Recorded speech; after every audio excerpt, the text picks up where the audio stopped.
चलिए दोस्तों, आज की इस वीडियो में हम लोग क्लास 12 के हिंदी के काव्य खंड के देखने वाले पार्ट 6 को, मतलब छठे चैप्टर को देखने वाले हैं, जिसका नाम है तुमुल कोलाहल कलह में, जिसके लेखक जयशंकर प्रसाद जी हैं। ठीक है, इनको शिरोमणि के भी नाम से हम लोग जानते हैं, मतलब शिरोमणि जयशंकर प्रसाद इनको कहा जा सकता है। तो हम लोग चैप्टर देखने वाले तुमुल कोलाहल कलह में। यह जो है ना क्लास 12 के हिंदी के काव्य खंड के छठा चैप्टर है, जिसके लेखक है जयशंकर प्रसाद जी। अब ध्यान देंगे, सबसे पहले इस चैप्टर को स्टार्ट करने से पहले हम लोग लेखक परिचय, कवि परिचय जान लेते हैं। ठीक है ना। तो जयशंकर प्रसाद जी का जन्म 1889 ईस्वी में हुआ था। जन्म कहाँ हुआ था? तो वाराणसी के सुंगनी साहू परिवार में इनका जन्म हुआ था। इनके पिता का नाम देखी जाए तो देवी प्रसाद साहू था। इनकी मृत्यु लगभग 1937 ईस्वी में हो गई थी। ठीक है ना, मृत्यु कब हुई थी? 1937 ईस्वी में हो गई थी इनकी मृत्यु। ठीक है। अगला, इनकी सबसे प्रसिद्ध महाकाव्य एक देखी जाती है, इनकी सबसे प्रसिद्ध महाकाव्य रही जिसका नाम है कामायनी। कामायनी का एक महाकाव्य है, मतलब ये प्रबंध काव्य, प्रबंध महाकाव्य बहुत लंबा है। ठीक है ना, यह सबसे फेमस इनकी महाकाव्य रही। किनकी? जयशंकर प्रसाद की। अब इनकी कहानी की यदि बात करते हैं तो कहानी भी कुछ लिखे हैं, जैसे 5 कहानी इनकी फेमस रही: छाया, आंधी, प्रतिध्वनि, इंद्रजाल, आकाशदीप। ये सब क्या है? तो इनकी एक क्या है? कहानी संग्रह। ठीक है ना। तो इस तरह से आपका लेखक परिचय क्लियर हो गया। अब थोड़ी सी जो बात है ना, हम लोग कामायनी महाकाव्य के बारे में जान लेते हैं, क्योंकि ये बहुत बड़ा महाकाव्य है। और ये जो आपका तुमुल कोलाहल कलह में चैप्टर लिया गया है, ये भी कामायनी से ही लिया गया। अब कामायनी से कैसे लिया गया, इस बात को मतलब जो है ना बेटर ढंग से समझने की आप कोशिश करेंगे। ठीक है, देखिए हम लोग सबसे पहले कामायनी में जानते हैं। देखिए कामायनी में जो पात्र है वो 3 तरह के पात्र हम लोग लेकर चलेंगे। एक तो मनु है, मनु का मतलब मनुष्य का मन, और दूसरा आपका श्रद्धा है, मतलब मनुष्य का हृदय, और तीसरा आपका ईरा है, मतलब मनुष्य की बुद्धि। मतलब 3 तरह का कामायनी में पात्र है। ठीक है ना। कौन कौन पात्र, ये साइड में मैं लिख देता हूँ। देखो, पहला पात्र मनु है। मनु का मतलब मनुष्य का हृदय लेकर चलेंगे। ठीक है ना, मनुष्य का भले मन, मनु का मतलब मनुष्य का मन होगा, हृदय नहीं। और उसके बाद श्रद्धा है एक, तो श्रद्धा का मतलब हो गया मनुष्य का हृदय। ठीक है ना। और एक ईरा है, ईरा, तो ईरा का मतलब लेकर चलेंगे मनुष्य की बुद्धि। ठीक है। तो कामायनी महाकाव्य में हम लोग जानते हैं 3 तरह के पात्र है: मनु, श्रद्धा, ईरा। ठीक है ना। अब इस कहानी को हम लोग ध्यान से समझेंगे, सारी बातें बेसिकली हम लोग समझने की कोशिश करेंगे ताकि कहीं दिक्कत नहीं हो। देखिए कामायनी में क्या है, क्योंकि ये कामायनी पढ़ते पढ़ते तो बहुत समय आपको लगेगा, मतलब वीडियो बनाते बनाते मैं थक जाऊंगा, बहुत लंबा काव्य है। ठीक है ना। इसमें कामायनी में 15 गो सर्ग है, मतलब 15 गो लगभग उसमें क्या है? चैप्टर्स है। ठीक है ना। मतलब लंबा चैप्टर है, 15 सर्ग है। तो पूछेगा एग्जाम में कि कामायनी में कितने सर्ग है, तो 15 सर्ग है, चाहे 15 चैप्टर आप कह सकते हैं। ठीक है। तो कामायनी में 3 पात्र लेकर मनु, श्रद्धा और ईरा। देखिए मनु क्या है, तो एक कही जाए तो साधारण बालक है। ठीक है ना, जिसको भविष्य में आगे चलकर श्रद्धा से प्रेम हो जाता है। श्रद्धा से क्या हो जाता है? प्रेम हो जाता है। ठीक है ना। अब प्रेम होने के बाद क्या होता है कि श्रद्धा मतलब गर्भवती हो जाती है, उसके पेट में बच्चे रहते हैं। ठीक है ना। तब जो है ना श्रद्धा अपने बच्चे की वजह से मनु पर ध्यान देना छोड़ देती है। एक बात पहले क्लियर करिए, मनु का मतलब मन लेकर चलना है, श्रद्धा का मतलब हृदय लेकर चलना है, और ईरा का मतलब बुद्धि आपको लेकर चलनी है। बात पर फोकस करिएगा जी। ठीक है ना। तो मनु जो है ना, मनु को किससे प्रेम हो जाता है? श्रद्धा से प्रेम हो जाता है। ठीक है ना। तो जब मनु को श्रद्धा से प्रेम हो जाता है, तो और प्रेम हो जाने के बाद कुछ महीने के बाद जो है ना श्रद्धा के पेट में बच्चे हो जाते हैं। आजकल तो बड़ा मतलब जो है ना वैज्ञानिक दुनिया ज़्यादा तेजी से मतलब फैल रही है, इंटरनेट दुनिया हो गया है। आजकल बड़ा जल्दी शादी हो रहा है, बड़ा जल्दी लड़के हो जा रहा है। देखो बाबू, एक बात कहूँगा, मोना सोना चक्कर में मत पड़ना, क्या कि लाइफ पूरी तरह से बर्बाद हो जाएगी। लाइफ में पहले सक्सेस को हासिल कर लो, उसके बाद जो मन करेगा वो करते रहना। लेकिन अभी पढ़ने की उम्र में प्यार करने के चक्कर में लगोगे तो बर्बाद हो जाओगे। ठीक है ना। इसलिए अभी पढ़ाई का उम्र है, पढ़ाई करो। ठीक है, क्योंकि आप पर जब तक नहीं गुजरेगी तब तक आपको मालूम नहीं चलेगा, लेकिन जिस इंसान पर गुजर चुकी है कम से कम उससे सीखने का काम करो। यहाँ पर भी देखेंगे वही, मनु को श्रद्धा से प्रेम हो जाता है, बाद में मनु छोड़ के भाग जाता है। ऐसा ही होता है, जब कौन लड़का लड़की भाग जाता है तो लड़का छोड़ के वहां से उसको भी चला जाता है। देखो कहने का मतलब वो है, ये सब क्या बकवास चीज है, समझ ना। ये सब देखने के तरह से एक तरह फालतू चीज है, इस पर फोकस करना एकदम बेकार चीज है। मिलता क्या है, कभी सोचिएगा बैठ कर, तो कुछ नहीं मिलता है, इज्जत भी बदनाम हो जाता है, कुछ बचता नहीं है। इसलिए फोकस मत करिएगा, इस सब चीज पर फोकस करना है। पढ़ाई पर करो, लाइफ को बनाने पर करो, अपने माँ बाप के सपने को अचीव करने पर करो, अधिक पैसा कमाने पर करो। इस सब चीज पर फोकस करोगे, लाइफ में बहुत आगे चले जाओगे। ठीक है। तो मनु का मतलब मनुष्य का मन, श्रद्धा का मतलब मनुष्य के हृदय, ईरा का मतलब मनुष्य की बुद्धि। ये समझ गए होंगे। अब देखो ये कहानी स्टार्ट होती है इसमें कि मनु जो है ना, मनु को श्रद्धा नाम की लड़की से प्रेम हो जाती है। अब जब प्रेम हो जाता है दोनों का शादी ब्याह हो जाता है, ठीक है ना। लेकिन आजकल प्रेम करेंगे तो उससे शादी ब्याह होने वाला नहीं है, गर्जियन बाधक बन जाते हैं, ठीक है। तो मनु श्रद्धा से प्रेम करता है, दोनों का शादी ब्याह होता है। अब श्रद्धा गर्भवती हो जाती है, मतलब उसके पेट में बच्चे हो जाते हैं। अब बच्चे की वजह से श्रद्धा जो है ना मनु को टाइम नहीं दे पाती है, और मनुष्य का जो मन होता है बड़ा चंचल होता है। अब श्रद्धा जो है ना मनु को टाइम नहीं देती है, तो मनु छोड़ के भाग जाता है, श्रद्धा को यहाँ से हटिए जाता है। अब मनु के पेट में, मतलब श्रद्धा का पेट में, मनु के पेट में बच्चा नहीं होगा, आदमी के पेट में बच्चा नहीं होता है। आपके पेट में नहीं है, देख लीजिए एक बार।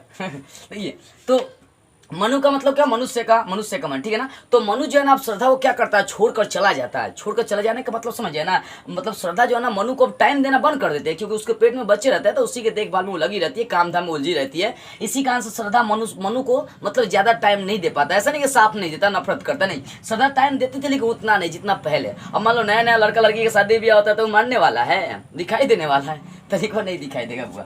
तो वैसे ही शुरू में जब शादी ब्याह होता है इन लोगों का, तो मतलब बड़ी प्रेम दर्शाया जा रहा था। लेकिन जब श्रद्धा गर्भवती हो गई तो अपने पति मनु पर ध्यान देना बंद कर दी। अब मनु जो है ना चंचल था, वो श्रद्धा को छोड़ के भाग जाता है। जब भाग जाता है तो उसको बाद में ईरा से मुलाकात होती है। जहाँ भाग कर गया रहता है वहां पर उसको किससे मुलाकात होती है, ईरा नाम की लड़की से।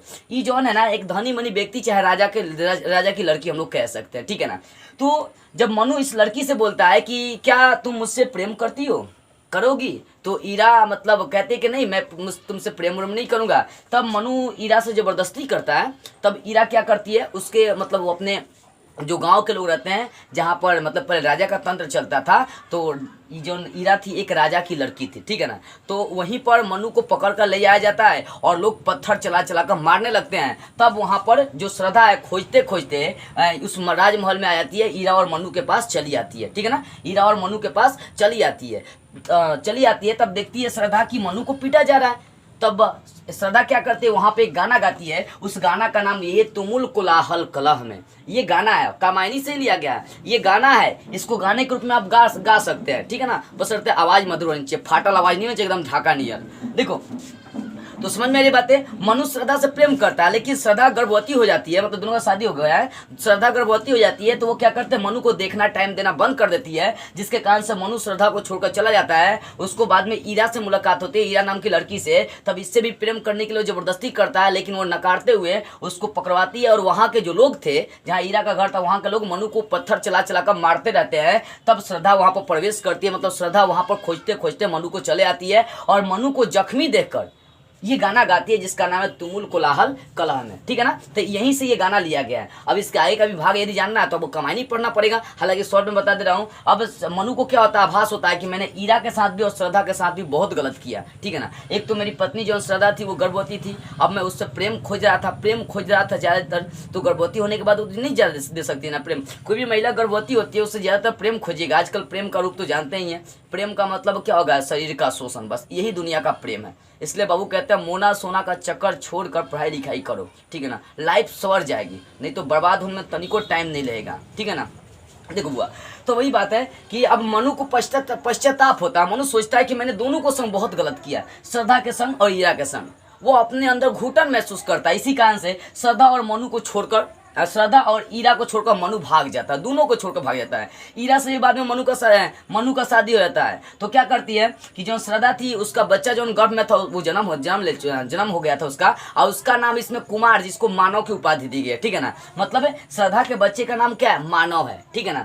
तो जब श्रद्धा गर्भवती थी उसी समय मनु छोड़कर चला आया था, भाग आया था। तो श्रद्धा का साथ वो बच्चा जन्म ले लिया रहता है, तभी जाकर यहाँ पर मनु को जब मारा जाता है तब श्रद्धा पहुँचती है। तो मनु और श्रद्धा का बाद में शादी हो गया रहता है। मनु को दोनों पर क्या होती है, मतलब दोनों को देखकर अपनी गलती का आभास होता है कि मैंने दोनों पर क्या किया, दोनों के साथ गलत किया, ठीक है ना। इसी कारण से मनु अपने अंदर घुटन महसूस करते हुए दोनों को छोड़कर भाग जाता है। अब श्रद्धा क्या करती है, श्रद्धा अपने बच्चे जो मानव था, कुमार जिसको कह सकते हैं, वो ईरा को देती है और मनु के खोज में निकल चलती है। देखिए बाबू, सच्चा प्रेम ये होता है, भले आप उससे कितना ही दूर भागेंगे लेकिन फिर भी वो आपको खोजते रहेगा, ढूंढते रहेगा। श्रद्धा जौन थी सच्चा प्रेम करती थी, ठीक है ना। आजकल सच्चा प्रेम ढूंढने से आपको कहीं नहीं मिलने वाला। आजकल सिर्फ दिखावटी है, एक आकर्षण है बुआ, इसलिए इस आकर्षण से, इस अट्रैक्शन से बचो, भला इसी में, ठीक है।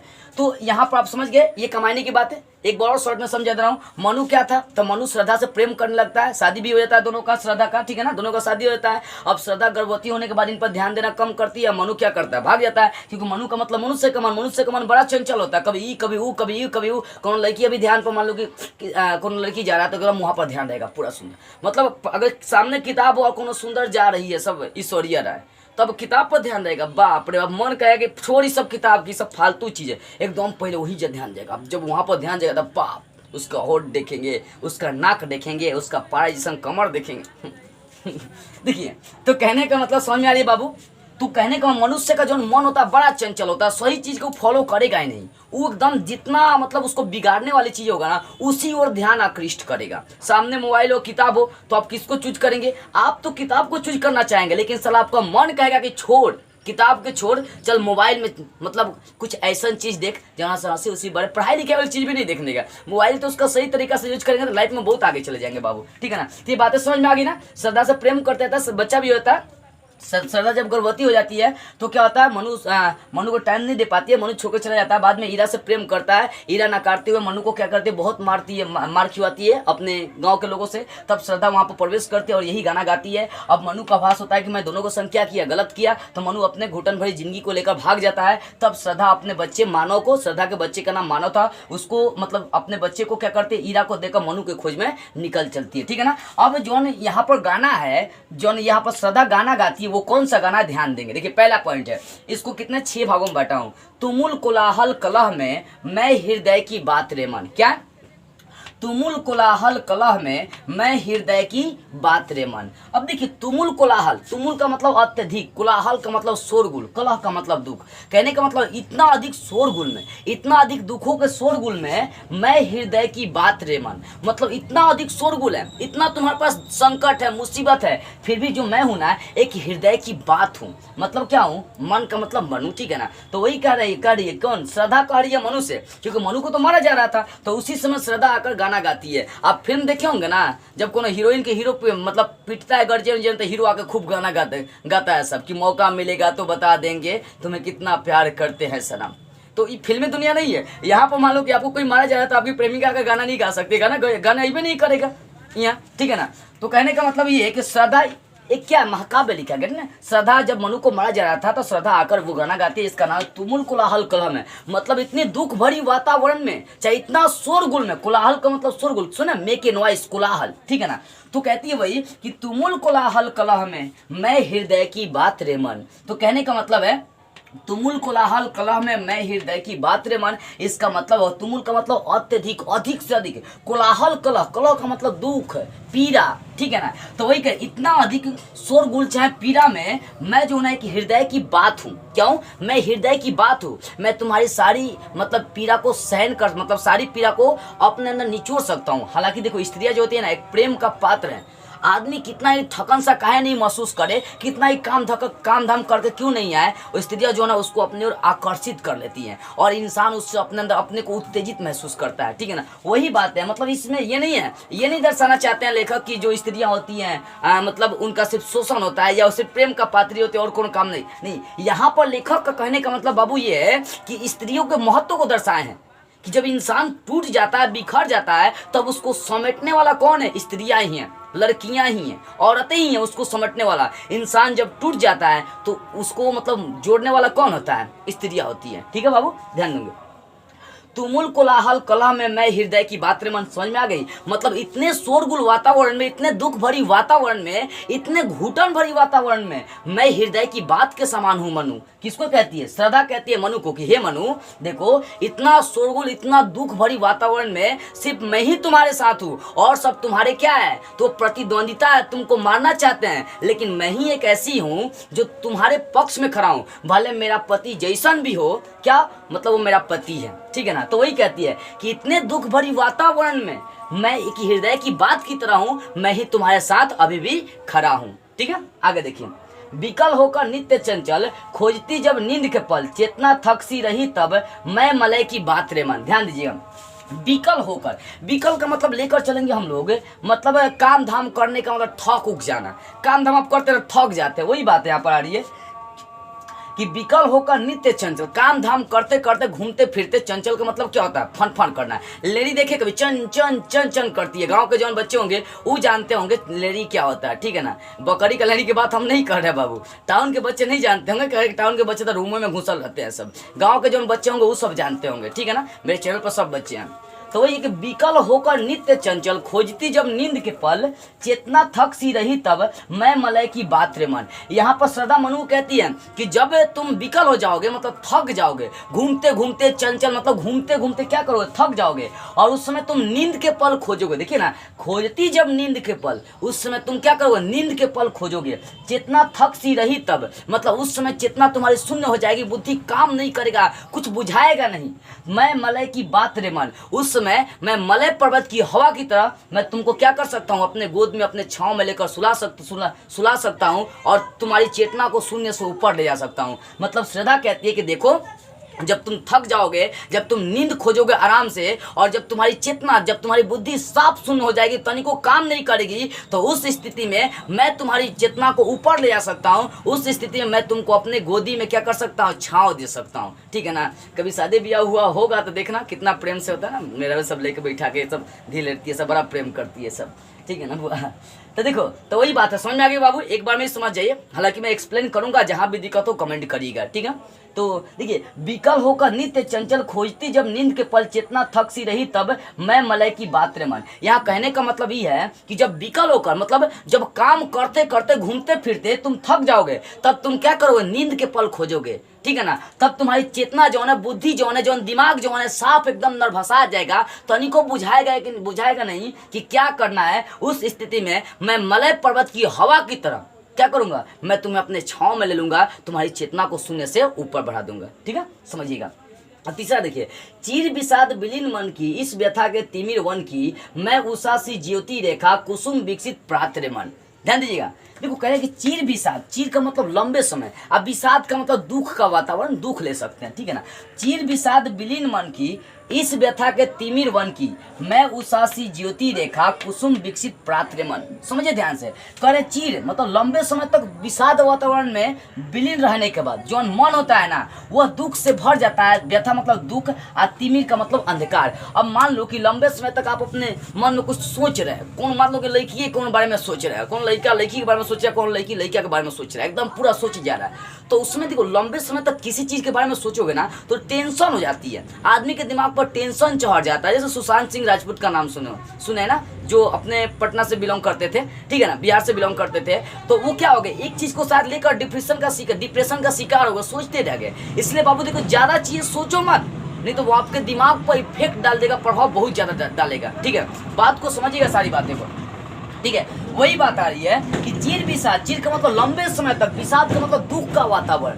लंबे समय तक दुख में विलीन रहने पर जो मन होता है वो व्यथा मतलब दुख और अंधकार में डूब जाता है। दुख और अंधकार में क्या होता है, डूब जाता है। मैं उषा सी ज्योति रेखा, कुसुम विकसित प्रात्र मन, ठीक है ना। तो मैं उषा का मतलब देखो, हम जो इसके बाद नहीं, इसके बाद वाला शायद जो चैप्टर है वो उषा ही है, ठीक है ना। 7वां या 8वां चैप्टर उषा है, ठीक है, 8वां चैप्टर शायद उषा है। तो उषा का मतलब जानते हो, उसमें पढ़ाऊंगा, चैप्टर आपको 8वां पढ़ना है, उषा ही नाम है, शमशेर सिंह बहादुर उसके लेखक है, ठीक है ना। तो उषा का मतलब फिलहाल में समझ लो, जब सूर्य नहीं उगा रहता, मतलब सूर्योदय से मतलब सूर्योदय से पहले का जो कंडीशन होता है, स्थिति होता है, देखना जब सूर्य नहीं उगा रहता है, उस समय का आकाश में जो रंग दिखाई देता है उसको हम लोग उषा कहते हैं। यानी सूर्योदय से पहले की स्थिति को क्या कहेंगे, उषा कहेंगे, ठीक है ना। सारी बातें आपको समझ में आ रही है, कहीं दिक्कत तो नहीं हो रही है ना, सारी बातें समझ में आनी भी चाहिए, देखिए, ठीक है।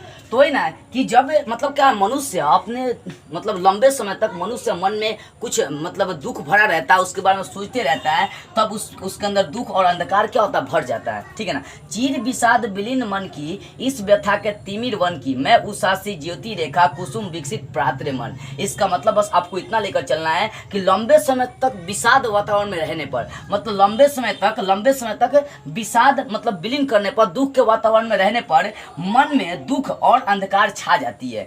तब मैं उषा के समान उषा का मतलब क्या होता है? उषा का मतलब सूर्योदय से पहले की स्थिति, जब सूर्य नहीं उगा रहता है तो उससे पहले की वाली स्थिति को हम लोग उषा कहते हैं। तो वही बोल रही है श्रद्धा कि जब तुम थक जाओगे, हार जाओगे, तुम्हारी चेतना शून्य हो जाएगी, जब तुम अपने अंदर घुटन महसूस करने लगोगे, एकदम डिप्रेशन का शिकार होने लगोगे, तब मैं उषा के समान, उषा की ज्योति रेखा के समान कुसुम मतलब कुसुम को, फूल को विकसित करने वाला हूँ। मतलब हे मनु, जब तुम क्या करोगे, अपने आप में घुटन महसूस करोगे, तब मैं उषा के ज्योति रेखा के समान, मतलब उषा का जो रेखा वो देखने में बड़ा आकर्षक होता है। देखिएगा सुबह कभी उठिएगा तो देखिएगा एकदम सुबह का जो आकाश, जहाँ सूर्य उगता है वहाँ का स्थिति देखिए, इन्हें पीछे देखने लगेगा नहीं, जहाँ सूर्य उगता है पूरब में, वहाँ पर जो सुबह मतलब सुबह का स्थिति होता है, जब सूर्य नहीं उगा रहता है, उस समय की बात कर रहा हूँ, उसमें आप देखिए कितना आकर्षक होता है।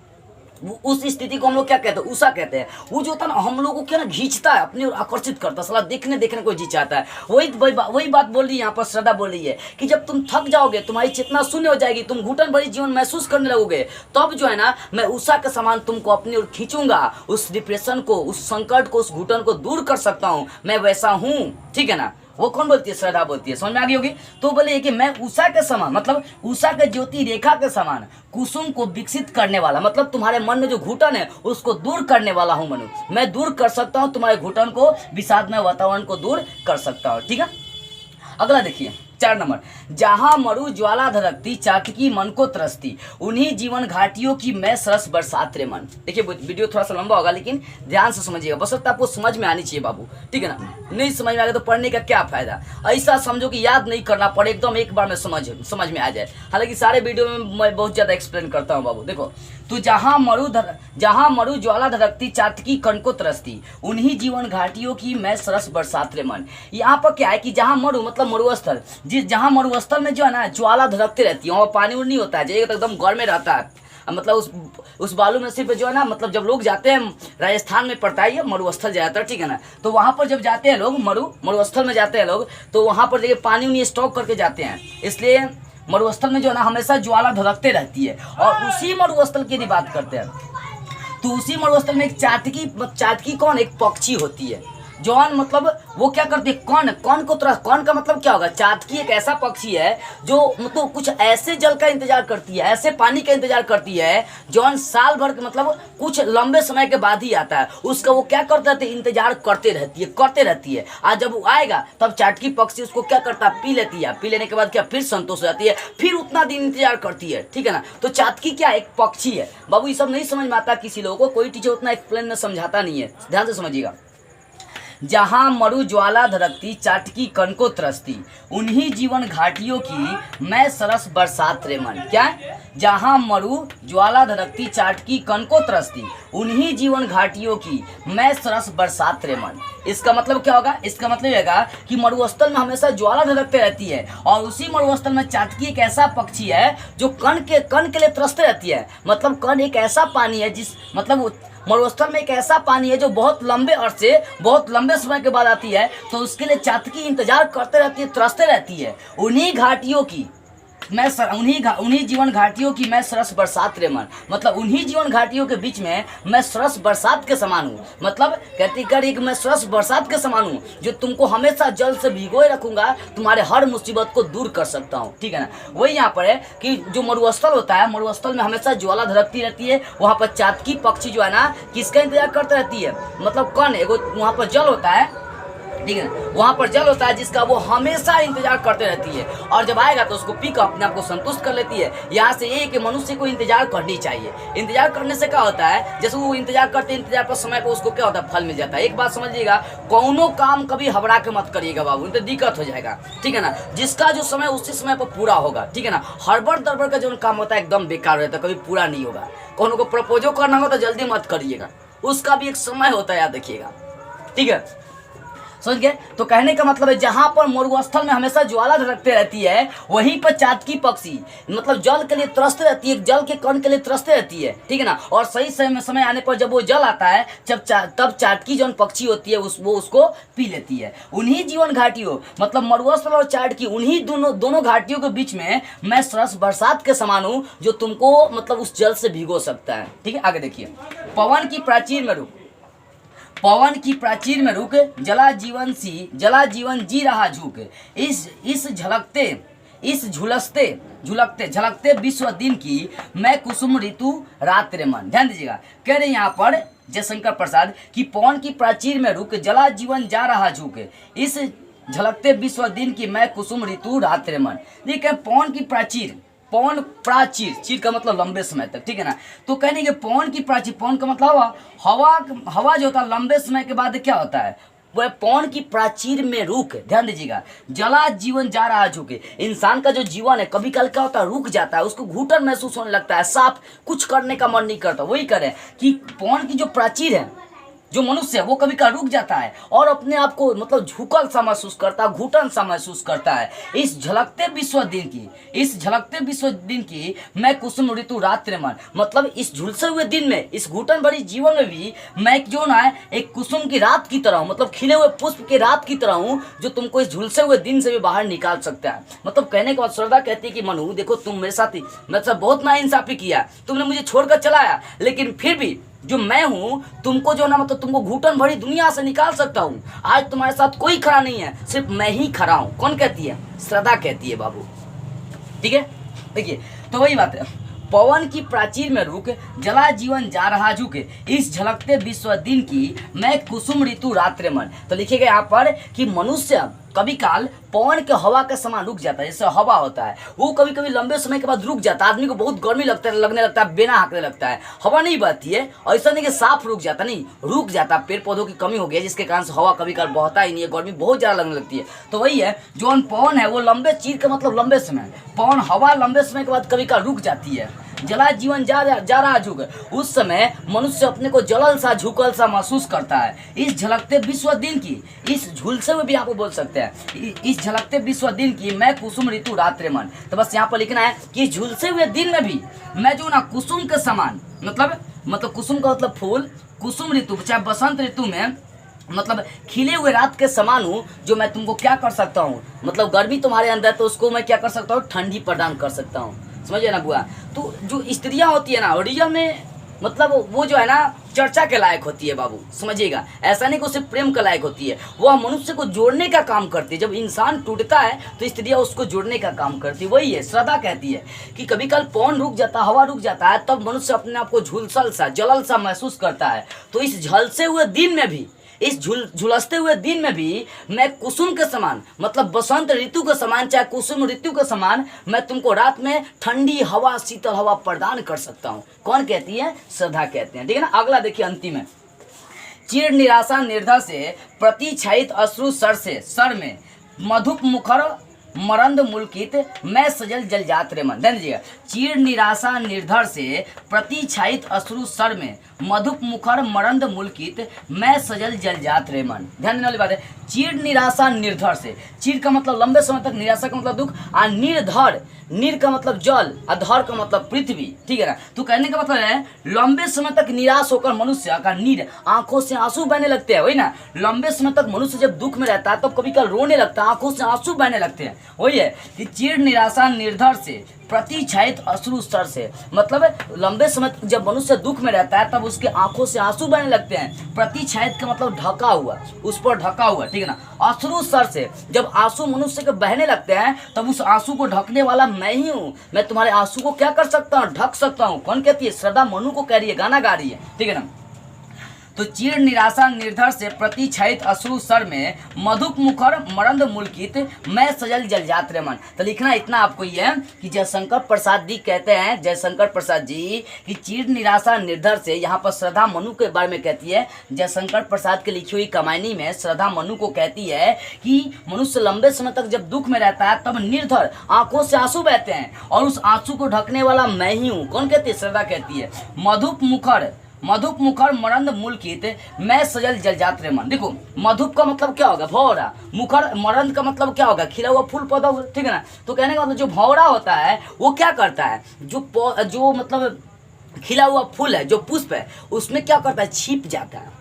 जो भौरा होता है, देखो जब दिन या उजाला होता है तो भौरा उसके पुष्प में जाकर छिप जाता है और उसके रस का शोषण करने लगता है, पूरा चूसने लगता है। और सही बोल रही है कि कि जिस प्रकार भौरा जौन है वो मुकुंड मतलब खिले हुए पेड़ पौधों में क्या करती है, जाकर फूल में मतलब छुप जाती है, उसका रस का शोषण करती है। उसी तरह से मैं सजल जलजात रे मन, जलजात का मतलब कमल भी कह सकते हैं, ठीक है ना। तो उसी तरह से मैं एक कमल हूँ जिसके अंदर तुम छुप कर क्या कर सकते हो, अपने घुटन भरी दुनिया को मतलब हटा सकते हो, अपने अंदर घुटन को दूर कर सकते हो। कौन? श्रद्धा कहती है। समझिएगा बार, चीर निराशा निर्धा से प्रतिछायित अश्रु सर में मधुप मुखर मरंद मुल्कित मैं सजल जलजात रे मन। तो कहने का मतलब है कि लंबे समय तक निराशा में रहने पर मनुष्य के आंख से आंसू बहने लगते हैं, और उस अश्रु को प्रतिछायित मतलब टोपने वाला, ढकने वाला मैं ही हूँ। कौन कहती है? श्रद्धा कहती है। मधुप मुखर मरंद मुल्कित मैं सजल जलजात रे मन। तो बस इतनी बातों को लिखना है यहाँ पर कि कहती है श्रद्धा, मनुष्य कहती है कि जिस प्रकार भौर मतलब फूल के अंदर, खिले हुए फूल के अंदर घुस कर उसका रस का चूषण करती है, मतलब फूल के अंदर छुप कर उस रस को चूसने का काम करती है और अपना पेट भरती है, उसी तरह से मैं सजल जलजात रे मन मतलब मैं सजल कमल की तरह, मतलब मैं उसी तरह से सजल एक खिले हुए कमल के समान हूँ, जिसके अंदर तुम अपने आप को छिप कर रसों का मतलब रसों को चूस कर तुम अपने घुटन भरी दुनिया को मतलब दूर कर सकते हो। ऐसा नहीं है कि स्त्री का शोषण कर रहा है, यहाँ पर ये नहीं है, ये मत सोचिएगा। बुरे सोच वाले हमेशा बुरा ही सोचते हैं बुआ, समझ है ना। तो कहने का मतलब कह रही है श्रद्धा कि जिस तरह से जो भौरा होता है वो फूल के मतलब विकसित फूल के अंदर घुस कर छुप जाती है, उसका शोषण करती है, अपना पेट भरती है, उसी तरह से मैं भी वही विकसित कमल हूँ जिसके अंदर तुम छुप सकते हो और छुप कर अपनी घुटन भरी दुनिया को दूर कर सकते हो। तो इस तरह से आपका तुमुल कोलाहल कला में जयशंकर प्रसाद के द्वारा लिखी गई चैप्टर क्लियर हो गया, ठीक है ना। सारी बातें मेरे अनुमान से आपको बेटर से समझ में आ गई होगी, ठीक है ना। तो बस आज की इस वीडियो में इतना ही। अगले वीडियो में इस चैप्टर के प्रश्न उत्तर को सॉल्व करते हुए हम लोग फिर मिलेंगे।